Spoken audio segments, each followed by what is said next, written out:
Žēlastība, miers un spēks jums no Dieva, mūsu Tēva un Kunga Jēzus Kristus. Šis ir īpašs sabats, īpašs laiks, kad mēs kā draudze esam vienojušies pieminēt tā Kunga mīlestību. Mīlestību, kurā Jēzus teica, ka cikārt jūs to darat, cikārt jūs no šīs maizes ēdat un no šī biķera dzerat, to dariet mani pieminēdami. Pieminot viņa nāvi Golgātā.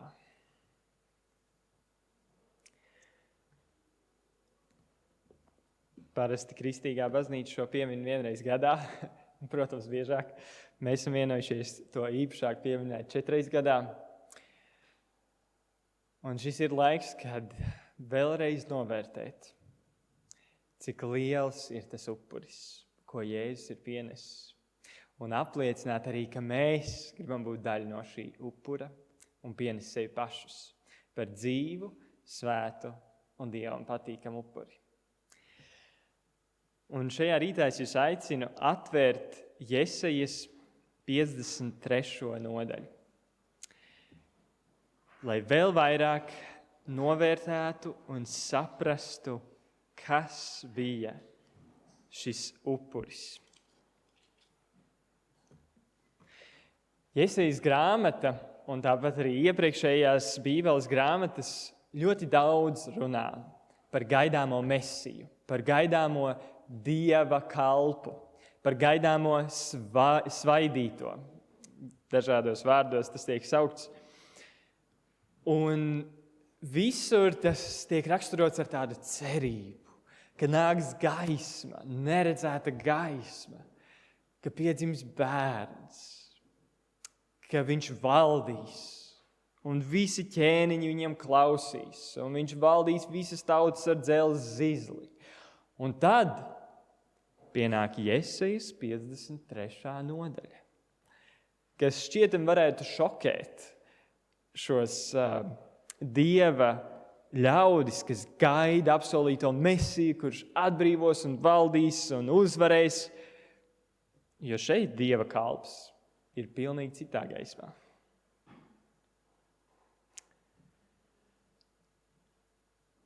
Iemesls ir tāds, ka vecā derība runā gan par Jēzus otro nākšanu, gan par pirmo nākšanu. Un par otro nākšanu runā 5 reizes vairāk nekā par pirmo nākšanu. Jo tā ir tiešām mūsu svētlaimīgā cerība, kāpēc mēs arī saucamies par adventistiem, kas gaida viņa atnākšanu. Bet viņa pirmai nākšanai bija ļoti dziļa nozīme, un tā ir jāapdomā, lai mēs varētu sagaidīt ar prieku, ar svētlaimīgu cerību arī viņa otro nākšanu kā valdniekam. Un tā mēs varam lasīt tad par šo viņa pirmo nākšanu 53. nodaļā. Un īstenībā šī nodaļa sākas no 52. nodaļas. Tāpēc sāksim 52. nodaļā no 13. panta. Un es lasīšu no jaunā revidētā tulkojuma un varat salīdzināt, jo šeit ir tādi prāta mežģi, kaut kas ir tā nedaudz dīvaini iztulkots, kaut kas kaut kur labāk iztulkots un kaut kur sliktāk, tāpēc pieminēšu varbūt arī dažādas tulkojumus, bet pamatā lasīšu no jaunā revidētā. Redzi, manam kalpam veiksies. Viņš tiks paaugstināts, augstumos vareni paaugstināts. Iesāks ļoti cerīgi, tieši tā kā vajadzētu. Bet tad daudzi no tevis satrūkās. Nemaz ne pēc cilvēka skata un stāvs nekā cilvēku dēliem.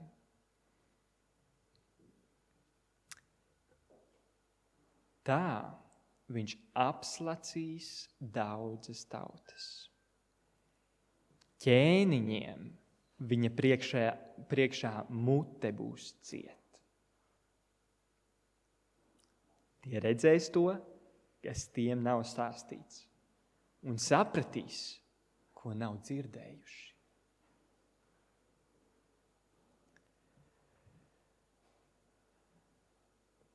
Jā, vai šie vārdi ir piepildījušies? Visnotaļ. Daudzi satrūkās no Jēzus, pat viņa vistuvākie mācekļi. Gaidot, kad viņš drīz nodibinās valstību virs zemes. Un tomēr, redzot, ka viņš vispār pat neizskatās pēc cilvēka vairs.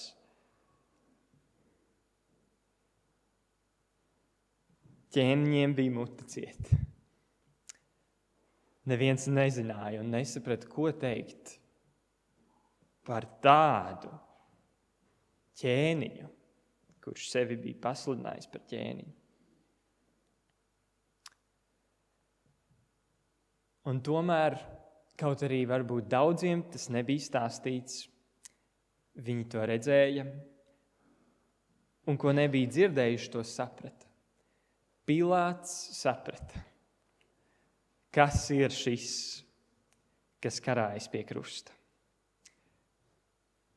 Un daudziem, redzot šo pārdabisko, vispār pilnīgi necilvēcīgo mieru, mīlestību, kas izstaroja no Golgātas krusta, kad Jēzus mira.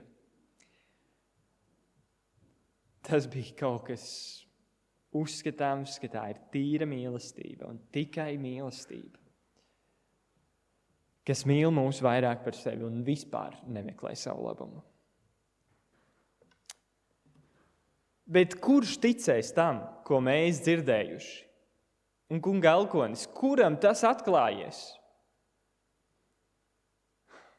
Arī mēs varbūt piedzīvojam līdzīgas izjūtas, kad domājam par šo nepārspējamo mīlestību, par šo upuri, kas liekas neloģisks, vispār pasaulē nesastopams. Kurš gan ticēs tam, ka var būt tik liela mīlestība?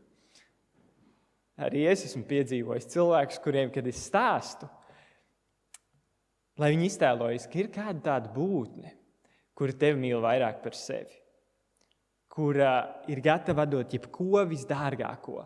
Un izstāst šo aprakstu visu par Dievu, šo stāstu, un tad pasaka, un tas ir pats Dievs, kurš ir radījis šo pasauli.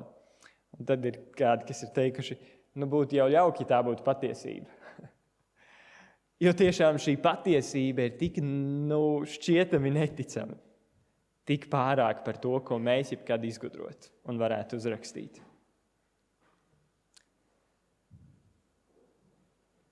Viņš slējās kā asns, tā priekšā, kā sakne no izkaltušas zemes.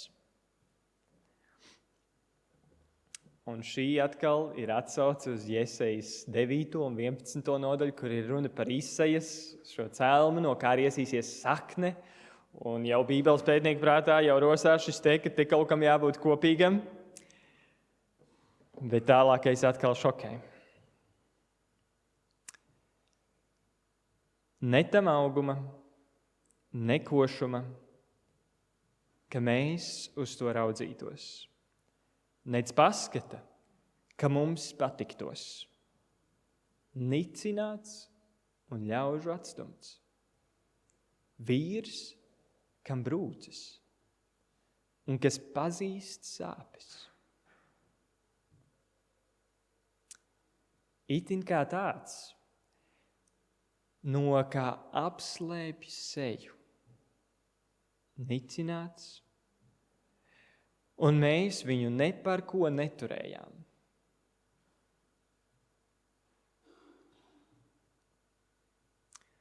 Kuram gribētos uzņemties šādu lomu? Mūsdienās daudz runā par dzīves aicinājumiem, par misijām, ka katram ir sava misija, un tas ir ļoti labi to apzināties. Mums tiešām katram ir sava misija. Kā būtu atklāt, ka tava misija ir šāda, kā aprakstīta Jesejas 53. nodaļā. Un mēs pat zinām, kurā brīdī Jēzus to saprata. Sākumā augot kā mazs bērns, protams, viņš nezināja visu un nesaprata. Viņš domāja, ka viņš ir īpašs Dieva bērns, un māte viņam noteikti bija stāstījusi kādas šīs lietas. Un ne tikai māte, bet apkārtējie, kas ir noticis, kad viņš piedzima, un dažādus šos brīnumus par viņu tēvu un visu, un māti. Bet 12 gados, kad viņš bija devies uz Jeruzālemi, uz šiem Paskā svētkiem,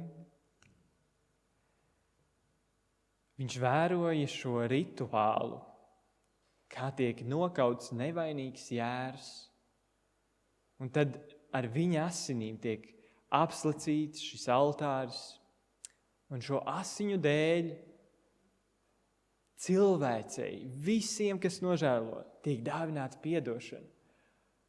Viņam saslēdzās. Viņam saslēdzās, ka tas ir viņš, Dieva jērs, kuram ir jānes pasaules grēki. Ka šī ir viņa misija. Būt visu nicinātam un atmestam. Nonāvētam par pasaules grēkiem.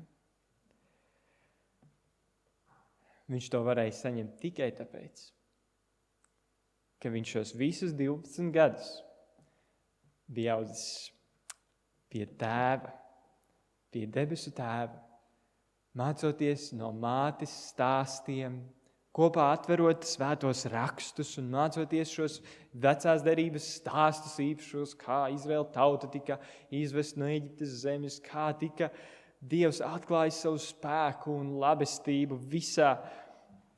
Tikai tāpēc, ka viņš bija pavadījis laiku dabā, abrīnojot, kāds Dievs ir, kāds ir viņa debesu tēvs, bija iemācījies ciešās attiecības, ciešo gājumu ar tēvu. Un tikai tāpēc viņš bija gatavs dzirdēt, kas ir viņa dzīves misija. Šis varbūt viens iemesls, kāpēc mēs tik ilgi varbūt nesaprotam, kāda ir mūsu dzīves misija. Jo mēs vienkārši vēl neejam šajā gājumā ar tēvu, lai viņš mums varētu atklāt. Vēl neesam gatavi to dzirdēt. Jo ar prieku uzņemt šādu misiju, tas ir Dieva brīnums. Tā ir Dieva mīlestība, kas iemājo mūsu sirdīs. Un turpinājums ir ar dziļo nozīmi, kāpēc šāda misija. Taču viņš nesa mūsu sērgas un uzņēmās mūsu brūces. Tāpēc viņam bija tas jāpiedzīvo. Bet mēs viņu uzskatījām par piemeklētu, Dieva sistu un pazemotu. Iespējams arī mūs bieži pārprot, kad mēs kalpojam vai mēs gribam darīt labu, bet mūs uzlūko kā ļaundarbs.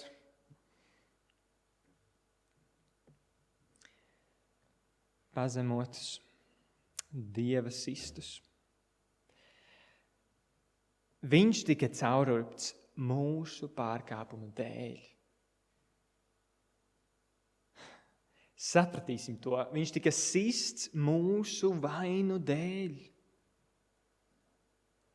Mūs glāba pārmācība, kas nāca pār viņu. Ar viņa brūcēm mēs dziedināti. Mēs visi esam nomaldījušas avis. Katrs iet savu ceļu. Bet viņam Kungs uzlika visu mūsu vainu. Cik ļoti tas ir par mums. Vai jūs redzat sevi šajā stāstā?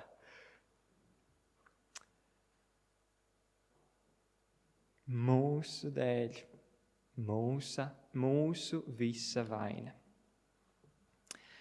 Satriekts un nomocīts. Viņš pat nevēra muti. Kā jērs uz kaušanu novests, kā avs pie cirpēja. Kas mēma un nevar pat muti pavērt. Spaidi un tiesa paņēma viņu. Un kurš no viņa paaudzes vēl to atceras, ka viņš nogriezts no dzīvo zemes un sists manas tautas pārkāpumu dēļ.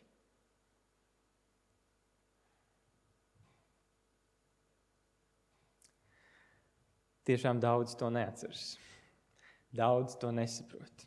Un arī kaut kā mums citreiz, ja mēs nepieminētu šo piemiņas mīlestību, iespējams aizmirstos. Kāpēc? Kāpēc viņu tas piemeklēja? Mūsu vainas dēļ. Jo viņš dzīvoja bez grēka. Kopā ar ļaundariem viņam kaps. Ar bagātiem viņš gāja nāvē. Nu šeit ir šis pravietojums par šo bagāto vīru, kurš viņam dāvināja savu kapu, kur viņu guldīja, bet piesita pie krusta kopā ar ļaundariem, ar 2 noziedzniekiem. Kaut varas darbus viņš nebija darījis, un viltus nebija tam uz lūpām. Un tomēr šeit ir atzīts, kungam patikās viņus satriekt ar sērgu. Kāpēc? Un šeit ir šī nākamā frāze, kas man šķiet tāda centrālā frāze visai šai nodaļai, kas palīdz saprast šī upura nozīmi. Kungam patikās, jo viņš bija nolicis pats sevi, Jēzus bija nolicis pats sevi par vainas upuri. Jeb 65. gada tulkojumā par salīdzinājumu upuri. Viņš nodeva savu dvēseli par salīdzinājuma upuri.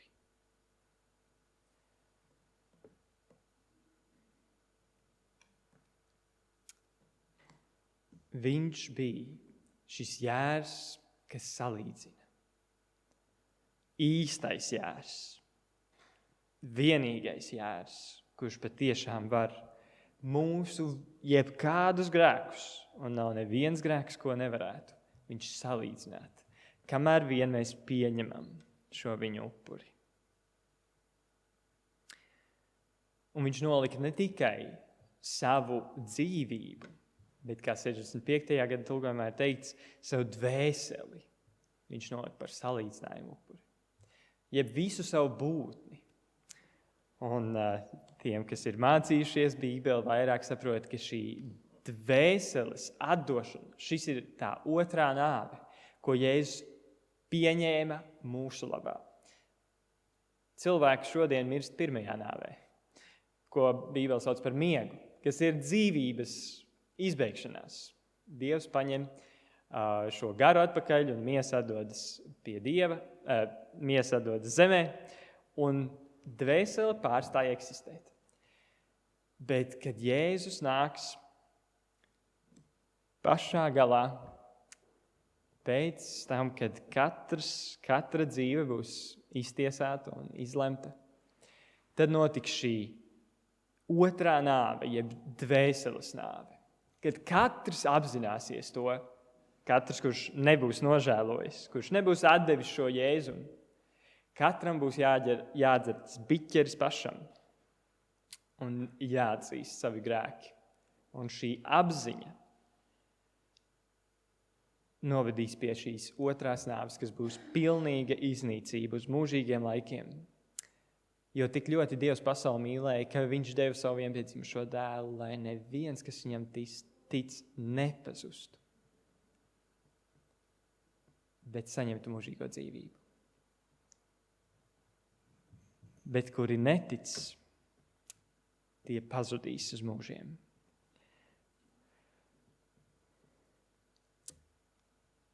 Tāpēc Jēzus pats sevi nodeva par vainas upuri. Un kungam, tēvam, lai arī tas sāpēja, bet viņi redzēja šo lielo ieguvumu, mūsu pestīšanu. Un tālāk viņš piedzīvos pēcnācējus.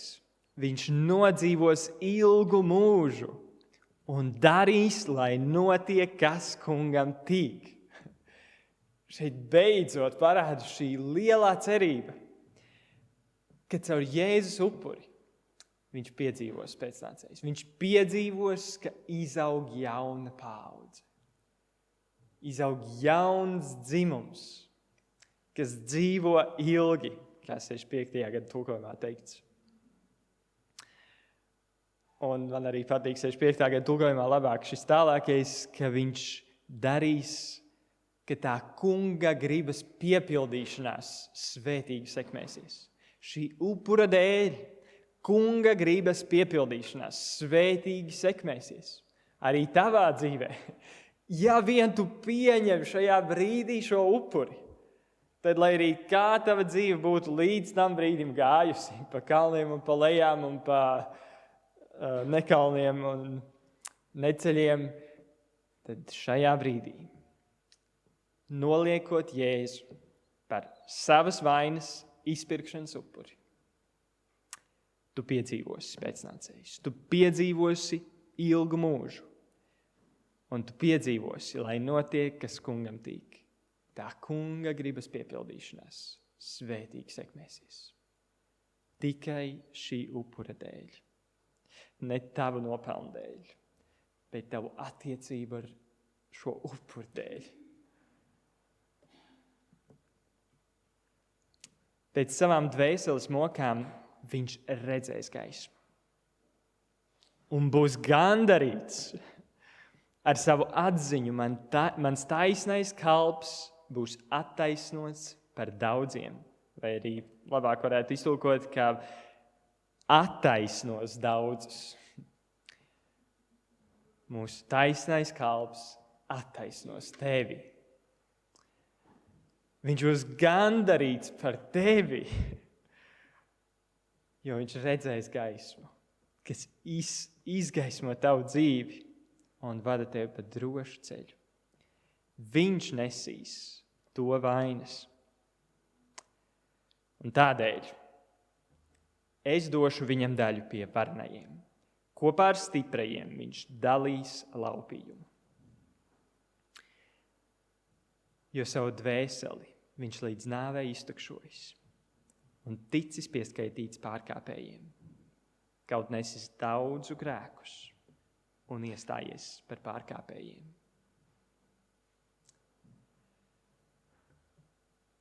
Un tā mēs šeit redzam viscauri šai nodaļai mijas šis motīvs, cik netaisni ir tas, ko pasaulē jāpiedzīvo. Un to visu uzņemas Dieva jērs, Dieva kalps, Jēzus Kristus, Dieva dēls. Viņš iestājas par pārkāpējiem, nes visu grēkus, un tomēr viņam ir jāizcieš viss trakākais. Un galā viņam tiek piešķirts viņa daļa pāri visiem varenajiem, pāri visiem stiprajiem. Viņš saņem savu mantojumu. Cik nesatricināma cerība, cik milzīga mīlestība un cik augsts aicinājums šeit ir atklāts mums katram. Un šis man atgādina arī kādu jaunās derības rakstu vietu no apustuļa Pāvila, kur arī runāts par upuri, bet vairs ne par to upuri, ko Jēzus pienesa, par to ir iepriekš Pāvils runājis, bet par upuri, ko Dievs ikdienas aicina pienest mūs. Un atvērsim Romiešiem 12. nodaļu. Romiešiem 12. nodaļa.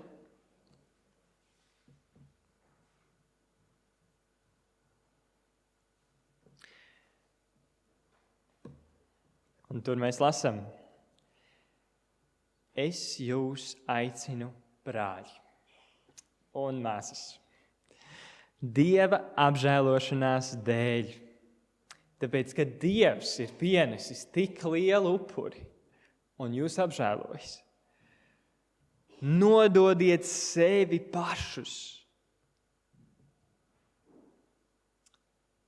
Tā ir jūsu apzinīgā kalpošana Dievam, kā dzīvu, svētu un Dievam tīkamu upuri. Slavu Dievam! Mums nav jāpienes sevi kā mirušas upuris. Dievs negrib, lai mēs liekam sevi pie krusta, pie sārta, bet viņam ir vajadzīgi mēs kā dzīvi upuri. Ka mēs it kā esam miruši sev, miruši līdz ar Kristu, un tomēr dzīvi, jo tomēr dzīves ir vēl labāks, kā beigts lauva, kā Vīdols saka. Dzīvi cilvēki Dievam ir vajadzīgi. Kamēr tev ir dzīvība, tikmēr tu esi Dievam izmantojams, Dievam dārgs. Viņam ir vajadzīgi dzīvi upuri, bet ne tikai dzīvi. Nepietiek, ka tu esi dzīvs. Viņš grib, lai tu esi arī svēts. Lai tu esi Kristus asinīs svēts, nošķirts Dievam. Tiecies pēc viņa. Esi mazgāts viņa asinīs un audz šajā svētapšanā dienu no dienas. Un esi Dievam tīkams upuris. Un kas ir tāds upuris, kas ir Dievam tīkams? Satriekts un sagrausts gars ir Dievam patīkams upuris. 51. psalmā Dāvids atgādināja, kad viņam patīk satriekts gars. Un arī Jēzus Jāņa evaņģēlijā atgādina, ka viņam patīk, ka mēs nākam ar pazemīgu sirdi, un tādu viņš nekad nenoraidīs. Šādi upuri Dievam patīk. Satriekts gars, pazemīgs gars, kad mēs esam gatavi sevi visu atdot viņam, novērtējot, ko viņš mūsu labā ir darījis. Tāpēc netopiet šim laikam līdzīgi, bet pārvērtieties, atjaunodamies savā garā, savā prātā, lai jūs varētu izprast, kas ir Dieva griba. Kas ir tā Dieva gribas svētīgās sekmēšanās, ko viņš grib izvest tavā dzīvē, lai tu pareizi saprastu to, kas ir labs, tīkams un pilnīgs.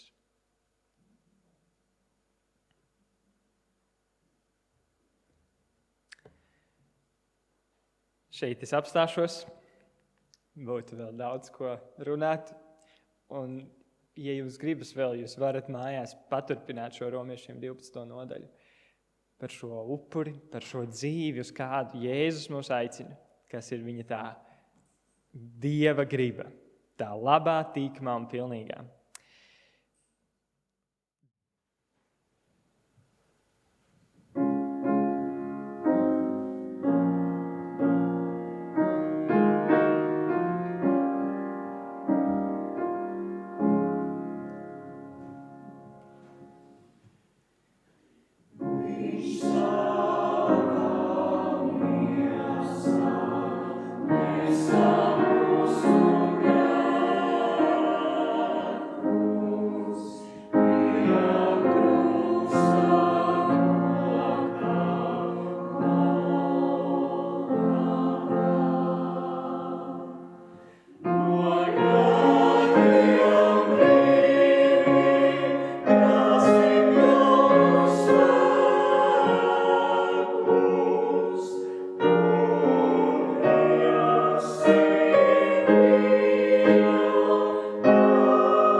Jēzu, mēs lūdzam svētī mums, dod mums spēku jaunā dzīvē, iet jaunā ceļā.